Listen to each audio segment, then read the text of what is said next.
It was a simple mistake. A door left ajar. A moment that should have been nothing more than an awkward blip in our day. But it wasn't. That day was the beginning of a quiet unraveling. A slow descent into the most complicated, most forbidden corner of my life. Even now, telling this story makes my hands tremble. This isn't just a confession. It's a confrontation with my own inner conflict. A constant battle between shame and an undeniable consuming desire. His name was Julian, my mother's husband. He was 45 and I was 22. Julian was the kind of man who commanded a room without a single loud word. He was mature, charismatic, and exuded a quiet confidence that was both alluring and intimidating.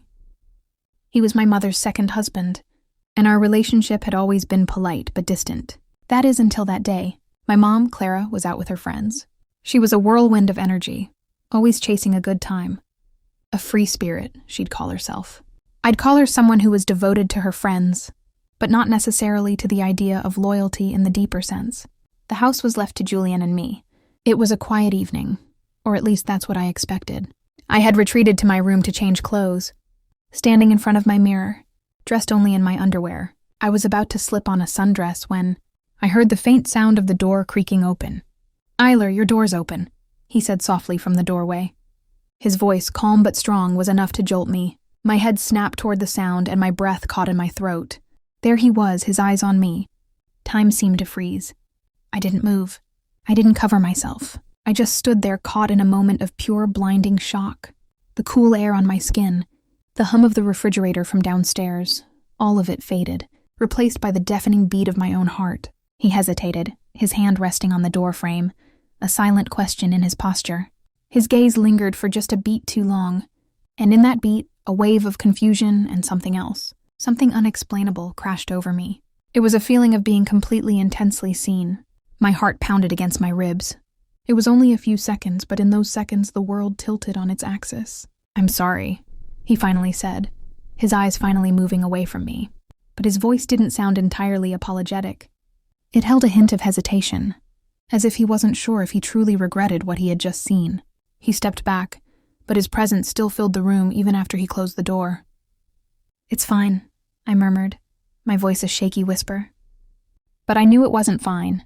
Something had shifted inside me and I couldn't ignore it. He left and I was left alone with my thoughts. But his lingering gaze and the subtle tension in the air stayed with me, an image etched into my mind. I thought it was just an awkward mistake, something that would fade. But I was wrong. That day was just the beginning. The wedding dance. Just a few days later, a wedding changed everything. It was for one of my mom's closest friends, a festive second marriage. My mom, Clara, was her usual cheerful, excitable self, all dressed up and ready to celebrate. I, on the other hand, was less than thrilled. But Julian's presence at that wedding made the night unforgettable. As we arrived at the venue, a soft glow of lights illuminated the bustling crowd. I found myself glancing at Julian more than I should have. Maybe he had always been this handsome, this charismatic, and I had just been too blind to notice. Under the warm light, his suit was perfectly tailored, and every step he took exuded an effortless charm. I tried to shake the thoughts from my head.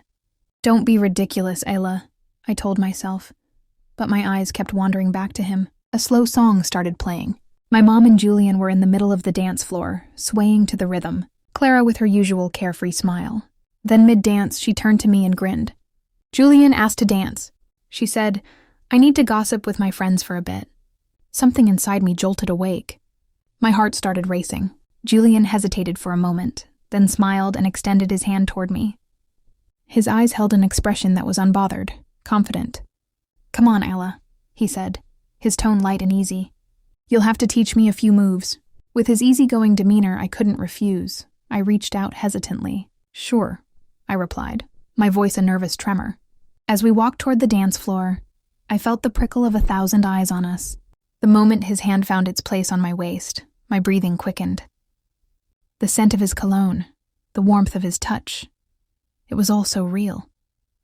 The world seemed to shrink to just the two of us.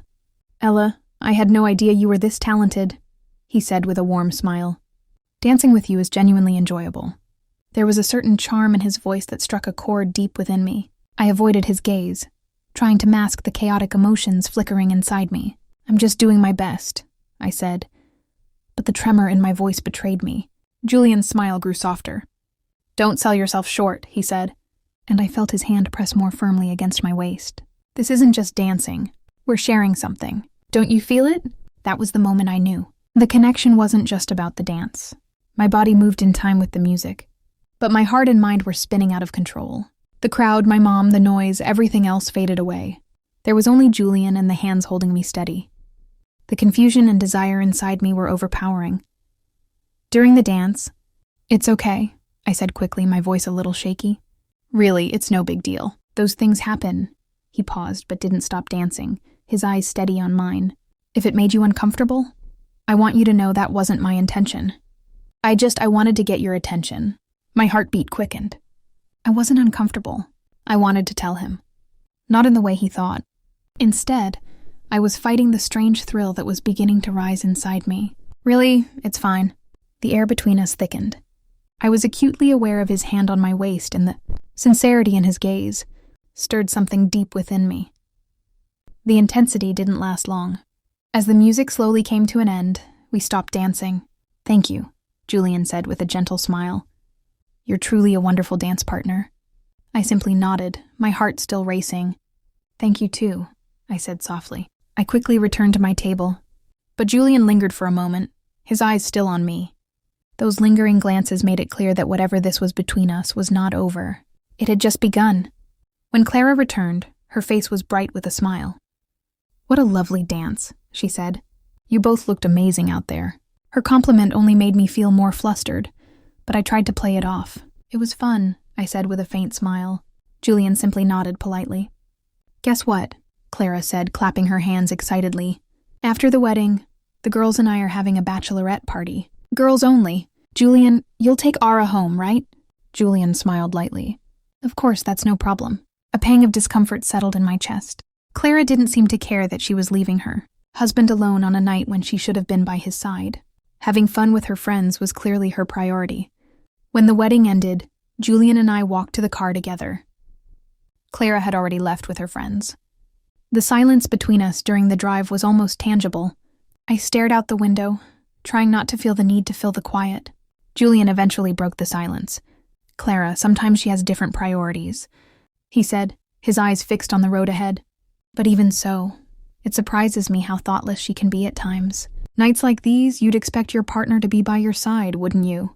His tone was calm and reflective, but I could sense the hint of disappointment beneath it. His words struck a chord deep within me. The thought of someone like Julian, strong, charismatic, and composed, feeling lonely, tugged at my heart. "Yes," I responded, my voice wavering slightly. "I suppose at times like these a little more consideration is important." He nodded slightly. "You're right, but I guess every relationship is different." In that moment, an unspoken connection formed between us. It was as if I could understand and even feel his loneliness, and I struggled to suppress my own emotions. That brief conversation seemed to pull me closer to him, the bond between us growing quietly yet powerfully. When we arrived home, Julian opened the door for me. "Good night," he said, but the way he hesitated made it clear he wasn't ready to leave. As I walked toward my room, a strange urge stopped me. I turned to face him. "Julian," I whispered, my voice barely audible. "Would you like to come in? Maybe we could talk for a while." I could see the raw desire in his eyes, but he politely declined. After what had happened the other day, he was hesitant. I had invited him in to show that I'd moved past it, that it was no big deal anymore.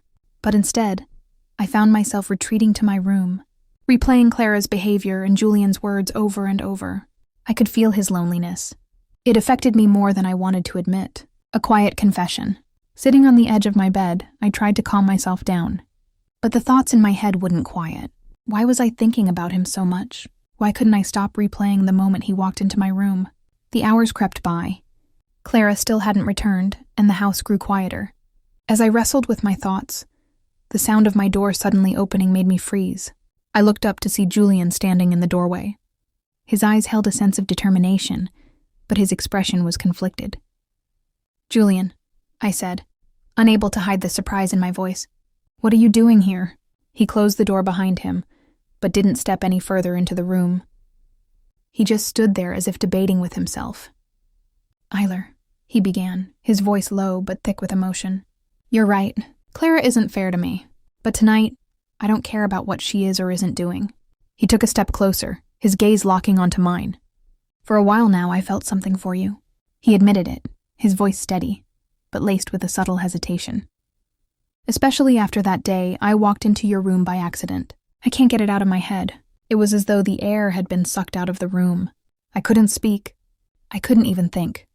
Julian continued, determined to get everything off his chest. Maybe I'll regret saying this. Maybe I'm making a huge mistake, but I can't keep this inside anymore. I think about you all the time. He paused, searching my face for a reaction. I knew he could see the shock in my eyes. He took another step closer, his tone softening. You understand me.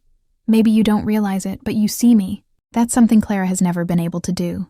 My heart was pounding so hard I thought it might burst. The weight of the moment was overwhelming. I wanted to respond, but no words came to mind. The silence between us was heavy, filled with all the unspoken emotions we were too afraid to acknowledge. Julian finally broke eye contact, his gaze falling to the floor. He sighed deeply and swallowed hard. I'm sorry, he said, his voice quiet and almost fragile. I shouldn't have said any of this. I should go. He turned away and started walking toward the door. His shoulders rose and fell with a deep breath. It was then that something inside me shifted. All my fears and confusion melted away, replaced by a boldness I didn't know I had. I couldn't let him leave. Julian, I called out, my voice a whisper, but strong enough to fill the room. He stopped, slowly turning back to me. His eyes were filled with turmoil, a battle of regret and longing playing out in their depths. For a moment, neither of us moved. Then, with trembling hands, I slid the straps of my dress off my shoulders, letting it fall to the floor. The dim light in the room accentuated the bare skin of my shoulders and the cool air that kissed my body. I could feel Julian's gaze on me, intense and unwavering. I knew he was watching my every move, and I couldn't bring myself to look away. He leaned over me, and we surrendered to each other completely. It was raw, emotional, and so real. I felt a surge of warmth and something big and new inside me. This was different from anything I had ever felt before. When I looked at Julian, I could see the sincerity in his eyes. You're very special, he said, his voice out of breath. I've always known that. I understand it better now. So are you, Julian, I said, and a warm feeling filled my chest. As soon as he laid down beside me, I rested my head on his chest, listening to the steady rhythm of his heartbeat. The reality of this moment brought both a profound peace and a sense of internal turmoil. My fingers gently traced patterns across his chest as I gathered the courage to break the silence. You didn't come into my room by accident this time. Julian, I said, my voice low but heavy with meaning. I lifted my head to meet his gaze, my words forcing him to confront the truth. He smiled faintly, but he couldn't hide the depth of thought etched on his face. No, he said nothing about this was accidental, but I had to tell you how I feel, no matter how difficult it might be. I lowered my gaze back to his chest, my fingers slowing their movements.